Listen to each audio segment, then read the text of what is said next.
Hello students आज की इस वीडियो में हम एनसीईआरटी की एक्सरसाइज 1.1 का क्वेश्चन नंबर 3 को कर रहे हैं। तो क्वेश्चन है हमारा, an army contingent of 616 members is to march behind the army band of 32 members in a parade.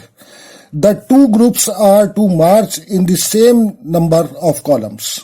What is the maximum number of columns in which they can march. यानी students इस question में हमें बताया जा रहा है कि एक 616 मेंबर्स की एक आर्मी कंटीजेंट है जिसको एक परेड में एक बैंड के पीछे मार्च करना है, और उस बैंड में जो है 32 मेंबर्स हैं। ठीक है ना। तो इस क्वेश्चन में हमसे पूछा जा रहा है कि इस परेड में मैक्सिमम कितने कॉलम्स होंगे कि आर्मी बैंड के पीछे मार्च कर सके। तो स्टूडेंट्स इस क्वेश्चन में हमें आर्मी मेंबर्स और बैंड मेंबर्स का एचसीएफ निकालना होगा ताकि हम बता सकें कि कितने कॉलम्स में आर्मी बैंड के पीछे परेड कर सके। ठीक है ना। तो इस क्वेश्चन का जो है हम सॉल्यूशन करते हैं। तो सॉल्यूशन में मैं आपको स्टेप्स बताऊंगी कि इसको कैसे लिखा जाएगा। तो सबसे पहले जो है हम एचसीएफ हमें निकालना है 616 का और 32 का। तो इसको हम ऐसे लिखते हैं कि HCF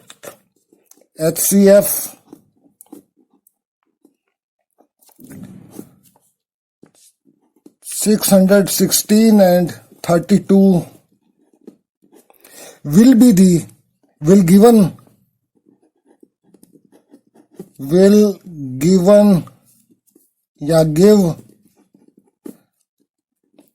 give the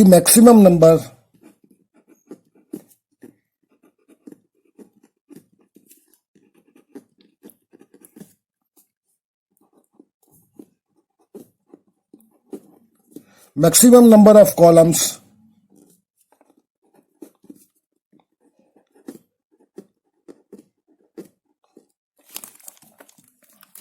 in which they can march.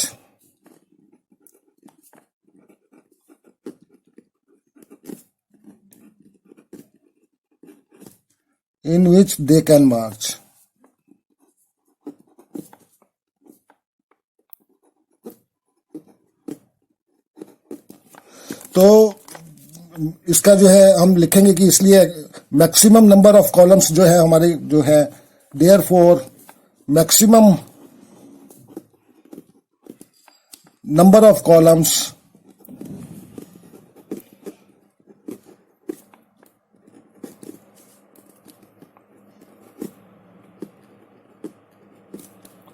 वो क्या होंगे, एचसीएफ होगा इन दो नंबर्स का, यानी कि 616 और 32। तो मैक्सिमम नंबर ऑफ कॉलम्स जो है वो इजिकल टू होंगे एचसीएफ इन दो नंबर्स का जो नंबर है वो मैक्सिमम नंबर ऑफ कॉलम्स होंगे। ठीक है ना। तो अब हम लिखेंगे कि using Euclid division algorithm,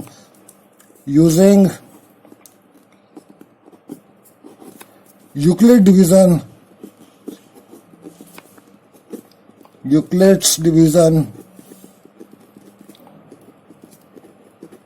algorithm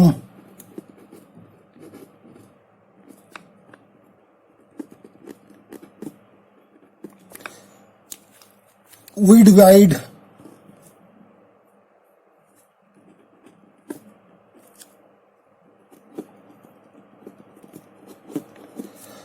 (616) by 32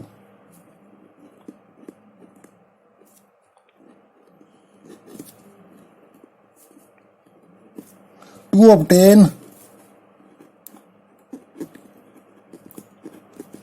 अब हम साइड में जो है अपने रफ वर्क में ये जो है कैलकुलेशन है इसको कर लेते हैं, यानी कि जो डिवीजन है इसको हम कर लेते हैं अपने रफ वर्क में। तो 616 को हम डिवाइड करेंगे, 616 को डिवाइड करेंगे 32 से। ठीक है ना। तो यहाँ एक सेट है, यानी कि 32 को डबल करेंगे तो 32 दूनी 64 हो जाएगा। तो हमारे पास एक सेट है, तो यानी कि ये 1 टाइम जाएगा। तो 32 से कम 32, यहाँ पे 1 है तो यहाँ से हासिल लिया 11 हो गए, 11 में से 2 गए 9, और यहाँ बचा 5, 5 में से 3 गए 2, तो 29 आ गया ये। अब ये 6 ऊपर है, ये 6 हम नीचे उतार लेंगे ऊपर से। ठीक है ना। अब इसको फिर दोबारा से डिवाइड करेंगे। तो तीन नाम 27, यानी कि ये 9 से चला जाएगा, ठीक है ना। तो 9 से इसको करते हैं, तो 9 दूनी 18 का 8, एक हासिल, और 9 तिया 27 और एक 28, तो ये आ गया हमारा 288। अब इसको करेंगे और सिंप्लीफाई, तो यहां से हासिल लेंगे तो ये 16 हो जाएगा, 16 में से 8 गए 8, ठीक है ना। अब ये कुछ नहीं, तो 8 हमारा रिमाइंडर आ गया, यानी कि अभी हमें फिर दोबारा से इसको एचसीएफ फाइंड करने के लिए दोबारा से डिवीजन करनी पड़ेगी। अब की बार जो है हमारा जो डिवीजर होगा वो 8 होगा और डिविडेंड होगा वो हमारा 32 होगा, ठीक है ना। तो 32 को अब हम 8 से डिवाइड कर देंगे, तो 8 चौक 32, और ये हमारा रिमाइंडर आ गया 0। तो ये हमारा प्रोसेस यहीं स्टॉप हो जाएगा, और ये जो लास्ट स्टेप में जो हमारा डिवीजर है यही हमारा जो है एचसीएफ कहलाएगा, तो ये हमारा एचसीएफ होगा। तो ये हमने इसको रफ वर्क में कर लिया। तो अब हम इसके जो है स्टेप्स लिखेंगे। यहां हमने लिखा कि डिवाइड 616 बाई 32 टू ऑब्टेन। अब जो हमारी यूक्लिड डिवीजन लीमा है, यानी कि a is equal to B Q plus R, ठीक है ना, उसके स्टेप्स अब हम लिखेंगे। तो a हम जानते ही हैं, a हमारा जो है ये 616 है, तो इसको 616 इज इक्वल टू b हमारा 32 है, 32 इंटू q हमारा 19 है, तो इसको 19 लिख देंगे, प्लस r हमारा रिमाइंडर यहाँ पे कितना आया था, ये हमारा रिमाइंडर 8 आया यहाँ पे, तो ठीक है ना। तो यहाँ पे हम रिमाइंडर 8 कर देंगे। ये रिमाइंडर 8 आया ना इस डिवीजन का, ये पहला स्टेप ये वाला है हमारा, तो हमने ये इसको लिख दिया। अब हम लिखेंगे since remainder 8 is equal to not 0, since reminder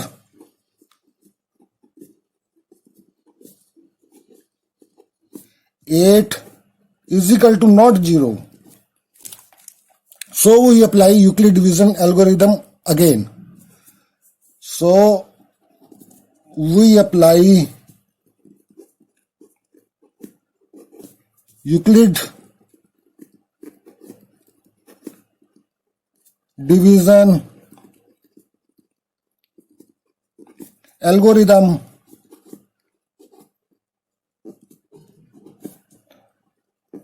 again to obtain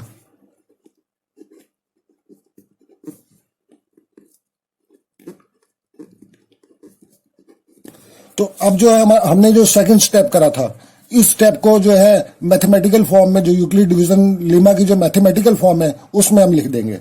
तो ए हमारा अब की बार क्या है, अब की बार हमारा ए है 32 जो डिविडेंट है, तो हम लिखेंगे 32 इज इक्वल टू बी हमारा अब डिवीजर का काम, जो इसका रिमाइंडर था वो डिवीजर हो गया, ठीक है ना। तो बी हमारा 8 हो जाएगा, तो ये हो जाएगा 8 इंटू कॉशेंट हमारा इसमें 4 आया है, तो इसको 4 कर देंगे, प्लस आर हमारा 0 है यहाँ पे, तो इसको हम यहाँ 0 लिख देंगे, ठीक है ना। तो अब हम लिखेंगे कि since the remainder is 0, since the reminder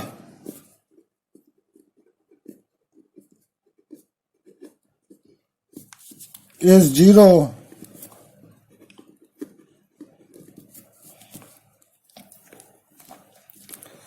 and divisor at this stage is 8, and divisor at this stage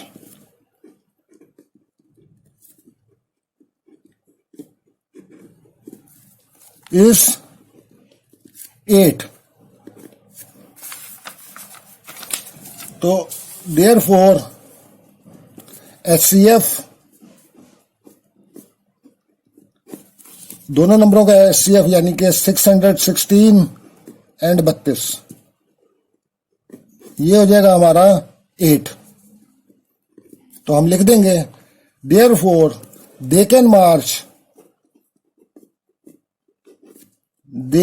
march in 8 columns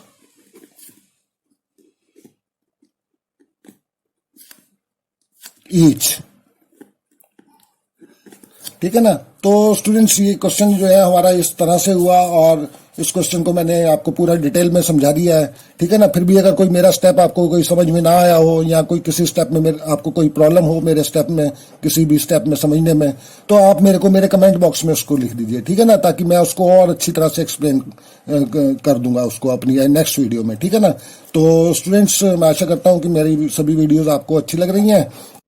तो स्टूडेंट्स आप मेरी वीडियोस को लाइक करें, शेयर करें और मेरे चैनल को जरूर सब्सक्राइब कर दें, ठीक है ना। उससे क्या होगा कि मैं जब भी अपनी नेक्स्ट वीडियो डालूंगा तो आपको उसी समय मेरा उस वीडियो का जो है नोटिफिकेशन आपको मिल जाएगा, ठीक है ना। तो स्टूडेंट्स फिर मिलते हैं अपनी नेक्स्ट वीडियो में, तब तक ओके बाय, थैंक्स।